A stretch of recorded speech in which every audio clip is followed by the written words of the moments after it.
Thank you for listening to the show on Really Big Something Channel.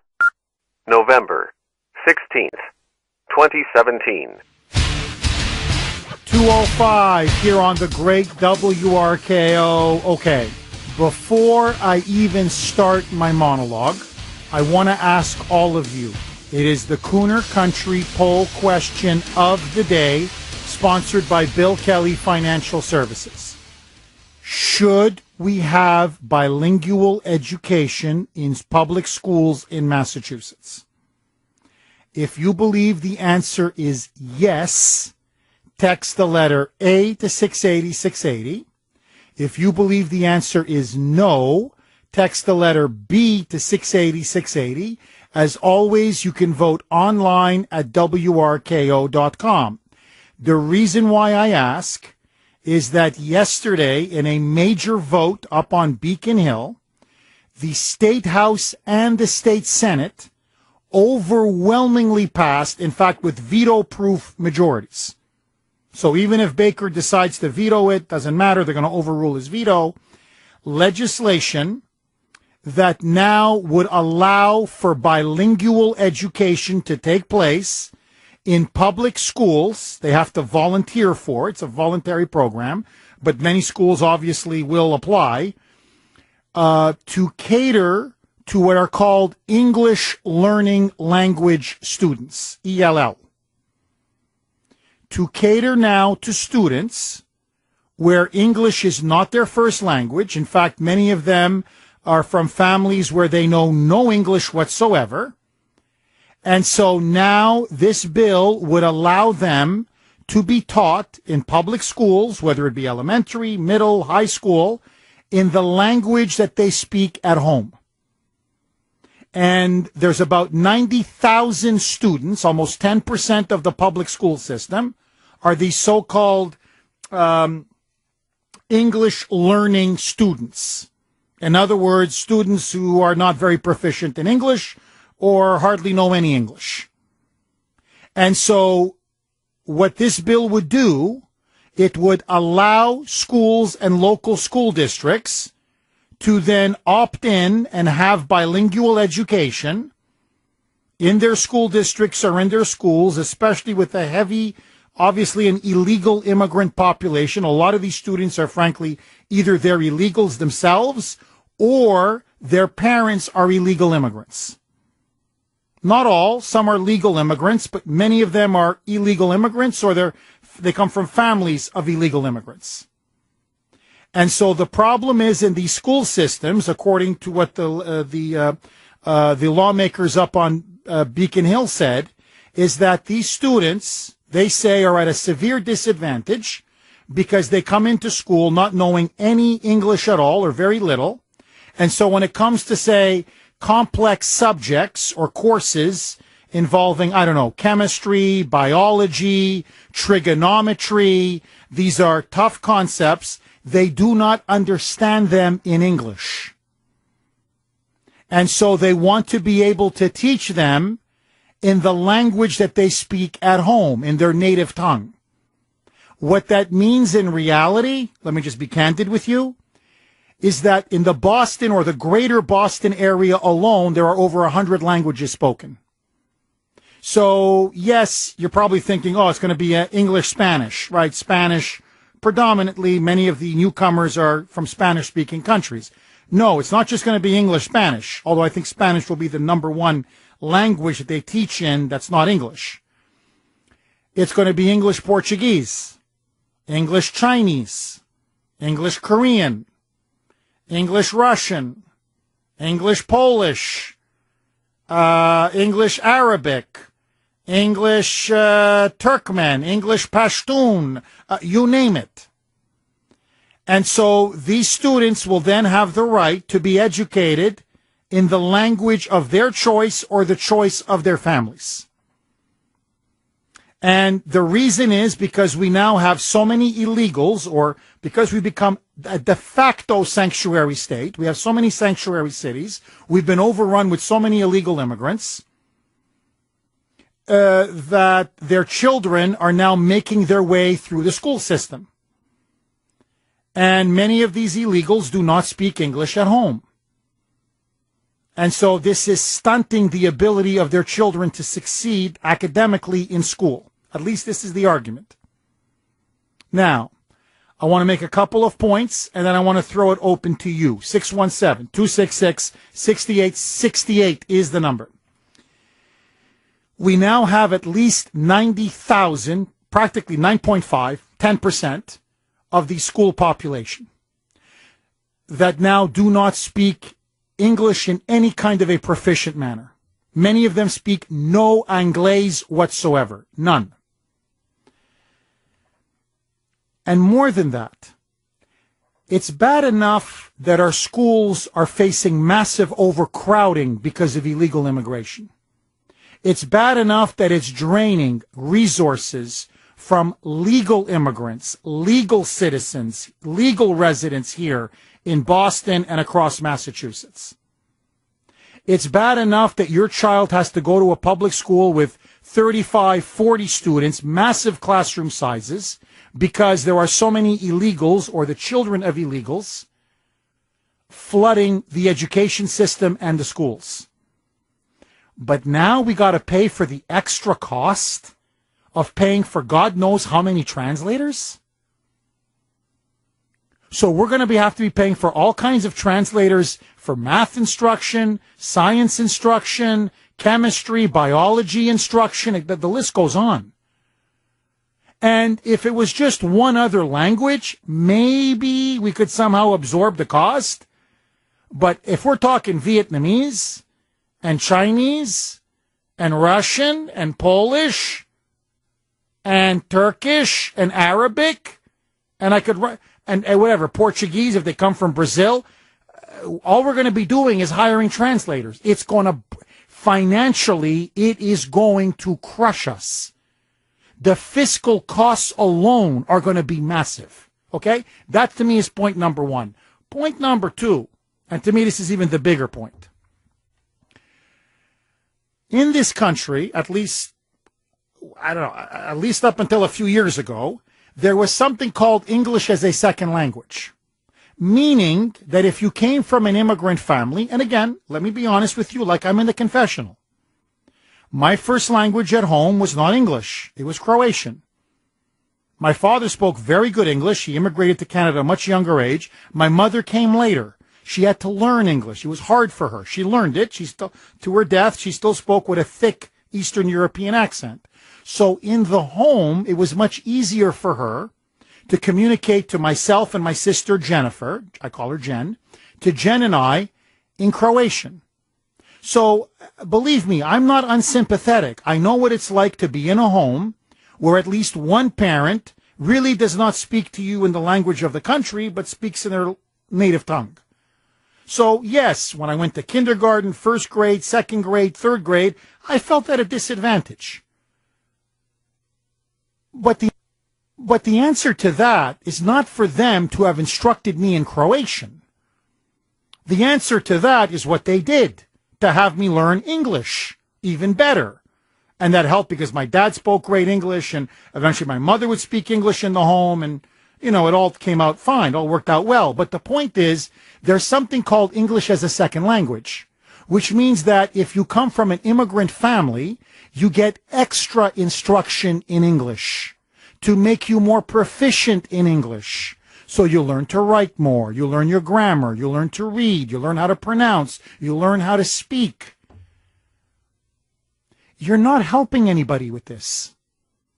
Believe me, had they been instructing me in Croatian while I was going through elementary school, it would have crippled me for the rest of my life because I never would have been proficient enough in English. In fact, many of my critics say I'm still not freaking proficient in English. They hate my accent. They hate the way I pronounce certain words. But let that go. Let that. Look at Brittany now. She's ready. Look at this. Bilingual, not bilingual. Look, do you see what I mean? Do you see what I mean? Like a shark, she's ready to pounce. Okay? So that's Brittany's crack. She goes, well, you still don't speak good English. Okay? But let that go. Let that go. But, you know, the point is, if I was taught in Croatian, it would have crippled and stunted me. Look, the point is this. Yes, you're going to be at a disadvantage for a couple of years. That's life. That's what it means to be an immigrant. I'm talking legal immigrants. That's what it is. You know, when the Italians came, when the waves of Chinese immigrants came, when the previous European waves of immigrants came, when they first landed, believe me, they weren't speaking Shakespearean English. And their kids had to learn, and it was a bit of a disadvantage, but they did learn. They learned themselves, and their kids learned. The point is this.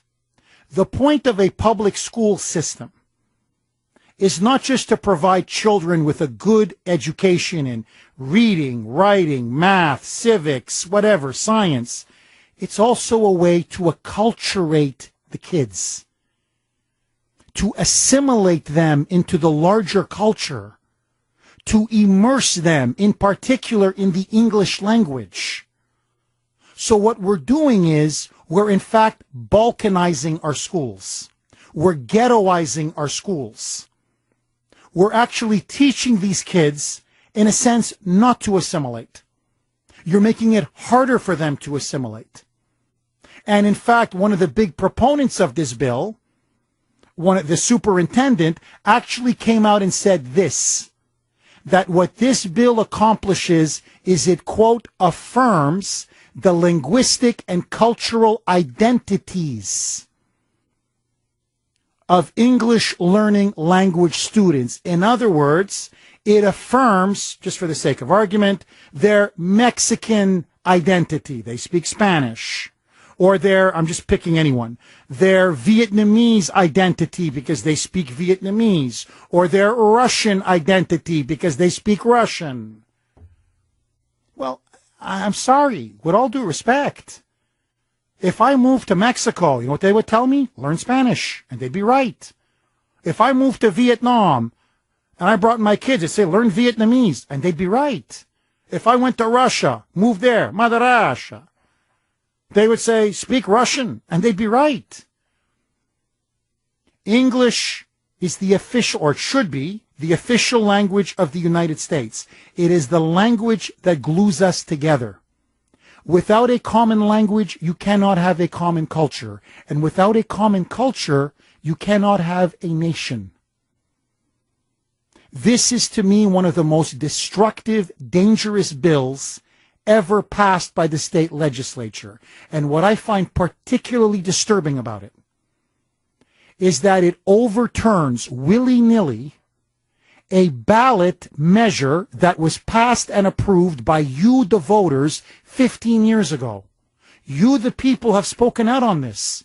You voted in a ballot initiative, a referendum, where you wanted English-only public schools in Massachusetts.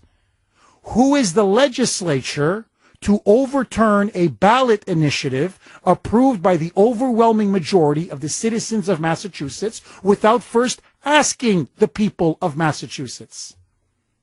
This is not just, to me, only un-American, in fact, anti-American. It is also fundamentally anti-democratic. And to me, there's one other final point. You know, I'm very critical of the teachers' unions, but I do love many of the teachers. I don't like the unions because I think they weaken public education, but there are some outstanding teachers, public and private, especially both in the private and the public school system. I'm a product of public education. I had some great teachers. You're going to get the shaft on this. And I'll tell you why. Because over time, the pressure is going to build. Not today, not tomorrow, but mark my words, over time. Next year, 2 years, 3 years, that you need to speak another language other than English. Because eventually the cost pressure is going to say, look, we can't keep paying for translators. So let's start hiring teachers or training teachers to not just know English, but they should know Portuguese, or they should know Spanish, or they should know Mandarin, or they should know whatever. And that's not fair to you. You were born and raised in America. This is the language that we speak. You work in the public school system. You should not be required to know another language to teach your curriculum, your subject matter. And so what's going to happen is it's going to start favoring because you just don't speak Spanish, say, in the home, or Vietnamese or Korean or Russian or whatever, it's going to unfairly favor immigrants and the children of immigrants in the hiring process down the road, because they will naturally be able to speak whatever language they want, Spanish, Portuguese, Vietnamese, whatever they speak in the home, and of course a little bit of English. It's not fair to the teachers, it's not fair to the kids, and it's not fair to you, the taxpayers. Agree, disagree? Should we have bilingual education in Massachusetts public schools? I say hell no. What do you say? Your calls. Next. 2:25 here on the great WRKO. Okay. Brittany, I know you want to weigh in on bilingual education in Massachusetts. You've got a story to tell. Go. I just think that this is going to be very hard on teachers because they already have a hard job to begin with, Jeff. I have a friend who is a 5th grade teacher on the North Shore. A lot of her students do not speak English, and it's very hard to get through her lessons because they don't know English. So she teaches 5th grade, and these students are only at a 2nd grade and 3rd grade reading level. She can't get through lessons because she has to teach them American culture and manners. So, I mean, manners as in behavior? Like basic. And she has to teach them how to behave in class more than she's able to teach. So it's very hard to get through a lesson because she has to teach them about the culture.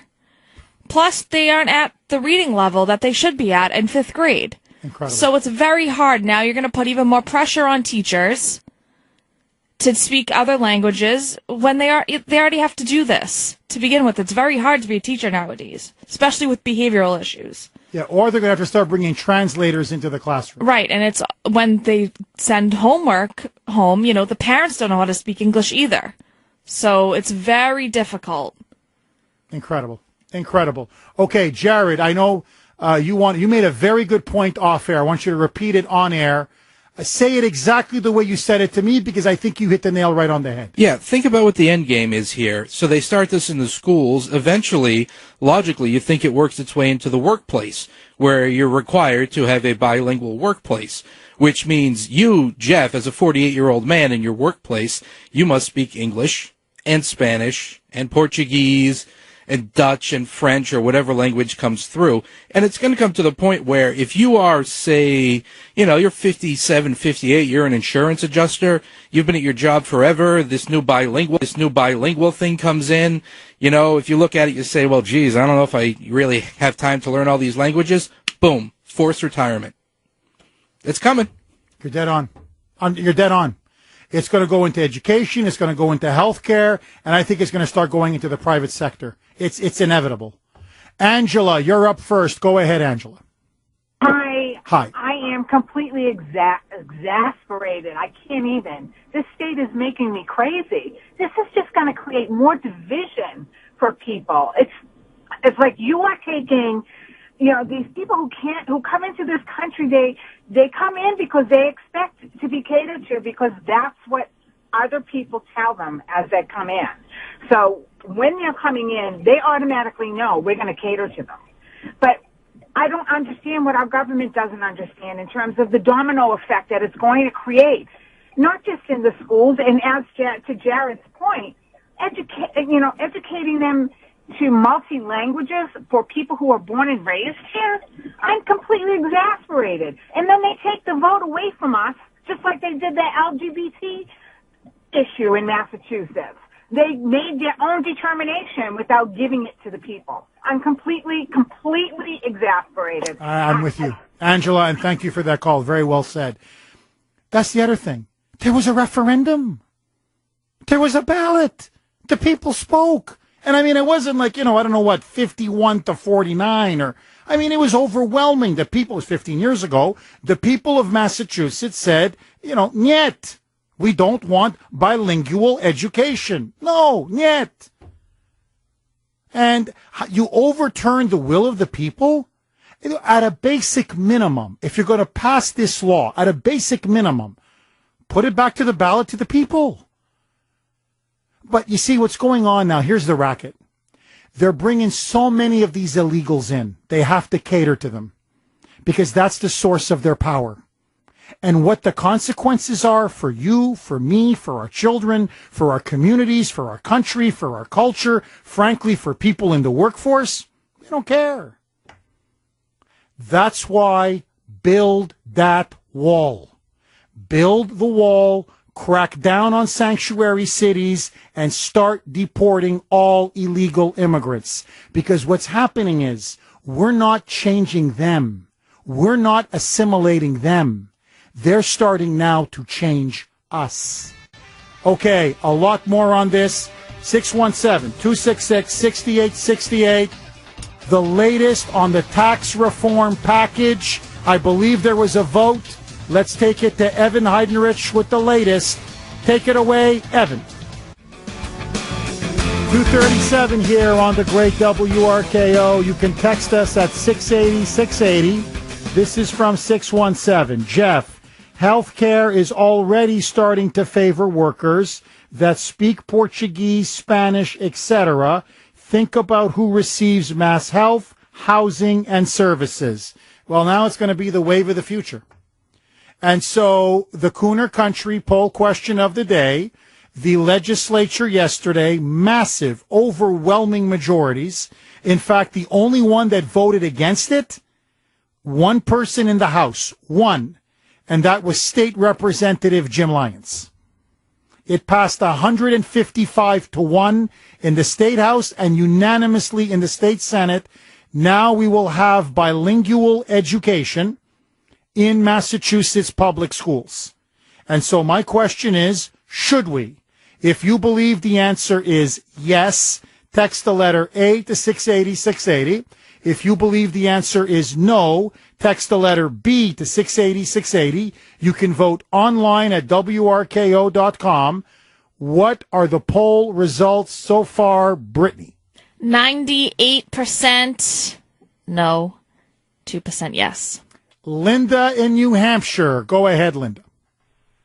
Oh, my God, Jeff. I'm telling you, I'm sitting outside my doctor's office ready to go in for an appointment. He's going to scream about my blood pressure. I'm furious. I moved to a small mountain town with my ex-husband in Italy in 1986. There were no English-speaking people there. My son was 7 years old and didn't speak Italian. Went to school 6 days a week and had to sit in an Italian classroom. Came home from school and we would sit together with a dictionary for him to do his work. I would prepare for days before going to a doctor's appointment with an Italian-English dictionary to make sure I had everything written down that I needed to say. My baby, 1 year old, was in the hospital. They didn't send in a translator. There was no such thing as a translator, nor was there Translate.com. You had to stay, you or a family member had to stay in the hospital with your child the duration of their admission, 24 hours a day. You had to take their temperature, not the nurse. You had to put the little thing on so they could do a urine sample, not the nurse. And I understood enough to casually speak, but pretended I didn't. And they talked like crazy about me that I was stupid. So now we want to pamper all these nationalities at whose expense? It's at our expense, Linda. It's at our expense. We're going to be paying for this. It's ridiculous. I know firsthand they don't do that in any other country. And again, when I was there was no internet. There was no Google. I had to do my work with a dictionary. Linda, God bless. By the way, Linda, how's your Italian? Still good? Buongiorno, come va? I know a little bit from my wife. But no, we're the only country that does this. Even multicultural Canada, I know this, to the north. No, it's 2 languages. Take your pick. It's French, because there's a big French-speaking population, right? Or English. Take your pick. Take your pick. You want to go English or you want to go French? It's up to you. We're the only ones that tell people from all over the world, come on down, or I guess in this case, bienvenido, come on down, and what language do you want us to cater to? What's your language today? So now, Brittany, by the way, you're right. You're right. I don't want to blow your, I don't want to steal your thunder. But when I go to hospitals, I have noticed a trend. Go. They have little video screens of a translator for people who don't speak English. And the poor nurses, like, all right, let me go get the translator. Let me make sure that they're there. They're not all out for lunch. Let me go, video with them. So they pull up the video for them. And then the nurse has to talk to the translator. The translator has to talk to the patient. The patient has to talk to the translator. The translator has to talk to the nurse. And it's just a vicious cycle. Imagine.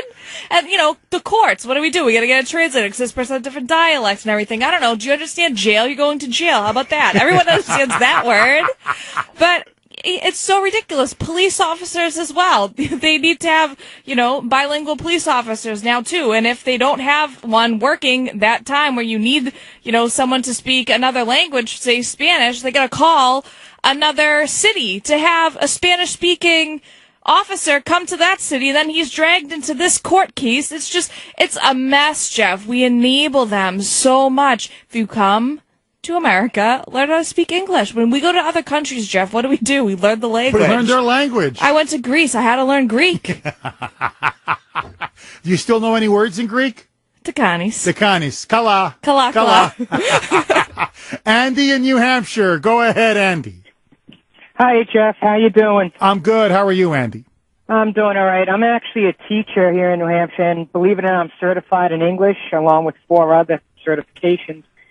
We can't even teach our kids English correctly. And now we're going to cater bilingual. You're going to make it mandatory in mass. You're going to have the taxpayers pay for this. And all this comes down to 2 things, really, which I think people forget in this country. The first is the political correctness, but more importantly, it really comes down to we don't have a defined language.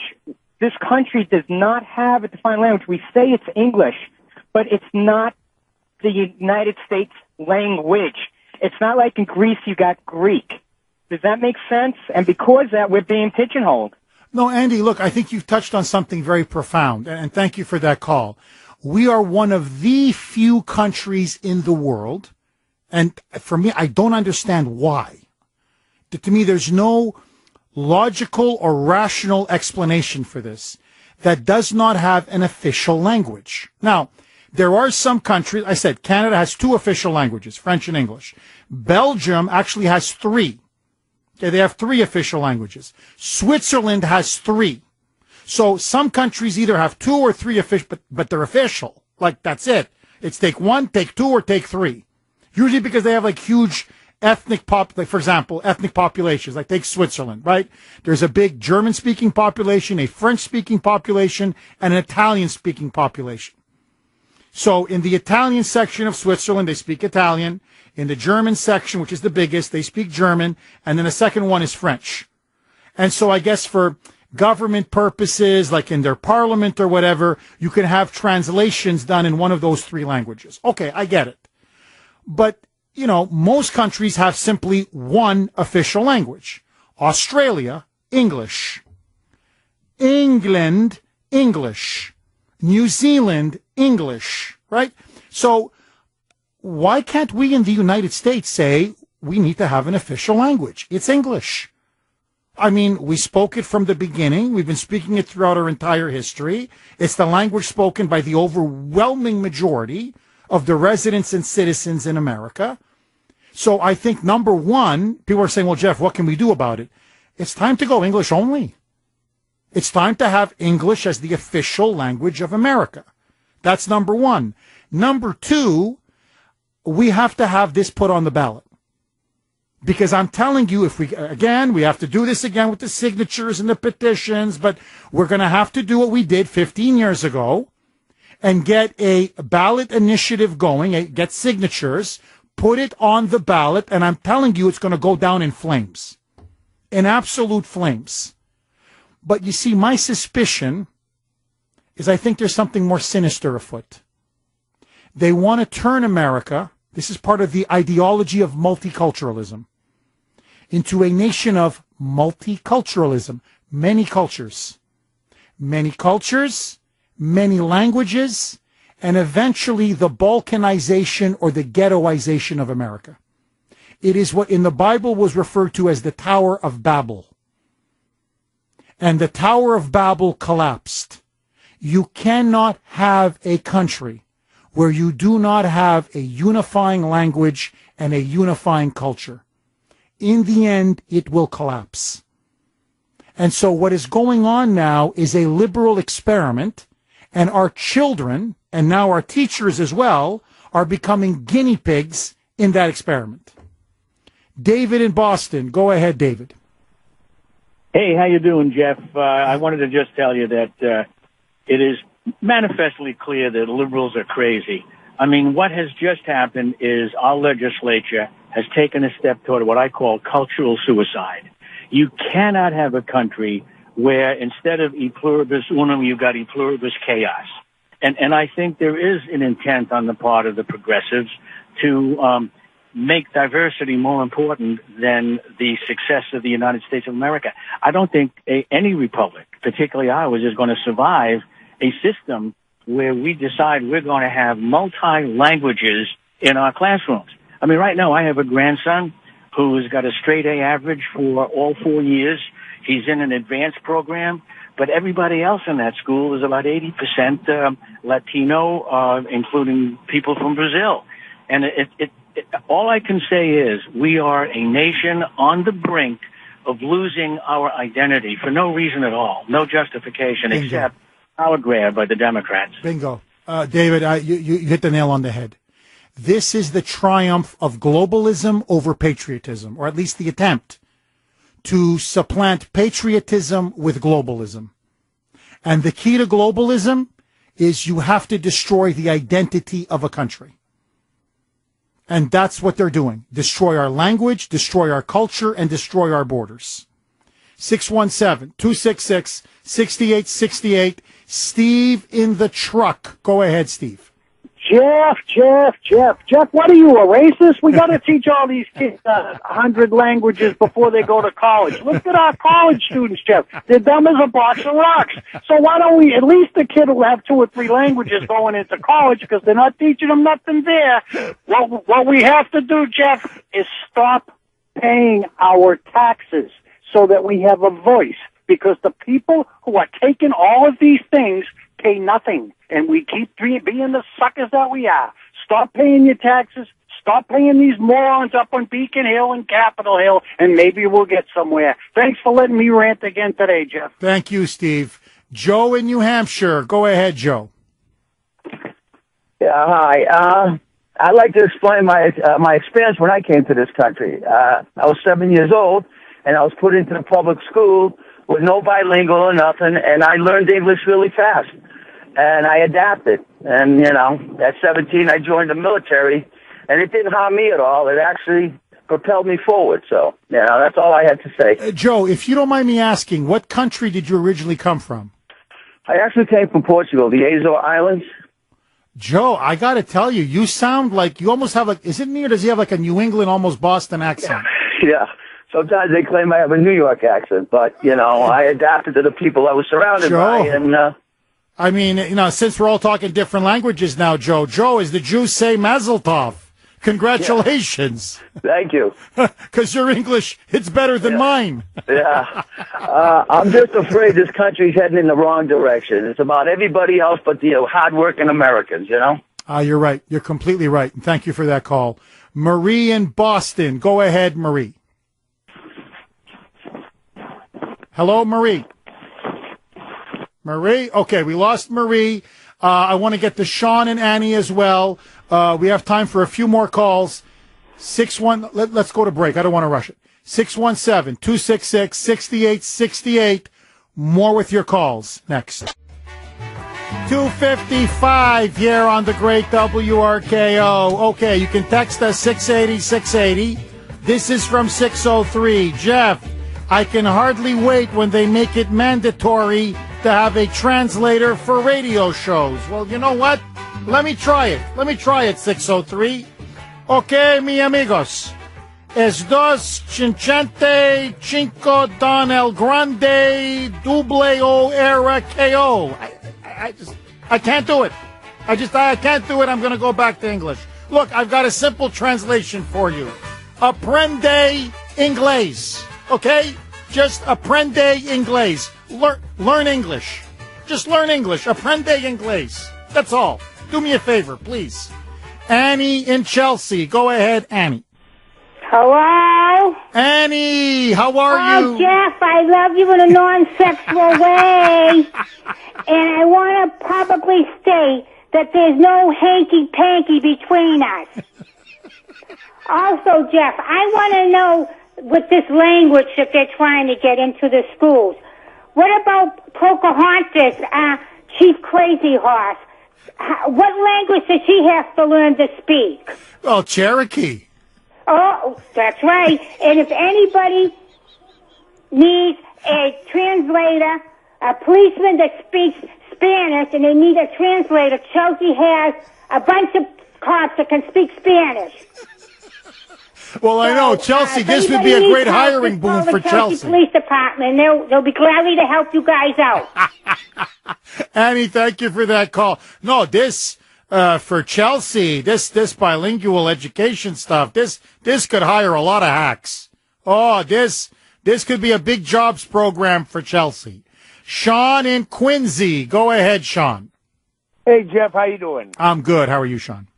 Good. I can speak on this firsthand, Jeff. My wife is Chinese. She grew up here, but her mom had her own company. She hired and worked with English people. She spoke English. Her English is good. My father-in-law worked in kitchens his whole life. His English he can pass, he can get by, but he thinks he doesn't speak well enough, so he's not comfortable speaking. But he doesn't speak that well.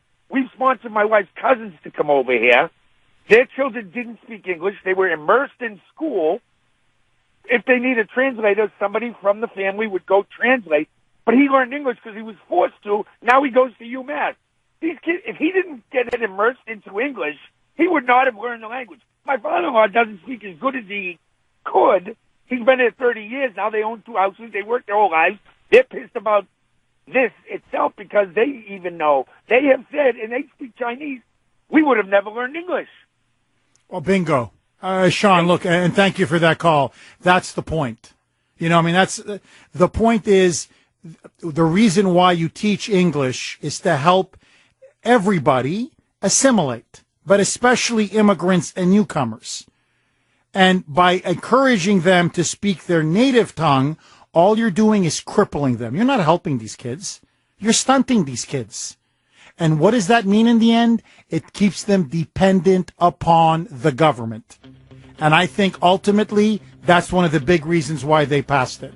Okay, I've got to go. Amigos, aprende inglés. It's very simple. Just learn English. I got to go. My friends, adios, amigos, muchachos. Viva la revolución. The voice of Boston is you. 680 WRKO Boston, 93.7 WEEI HD2 Lawrence, Boston. It's 3 o'clock.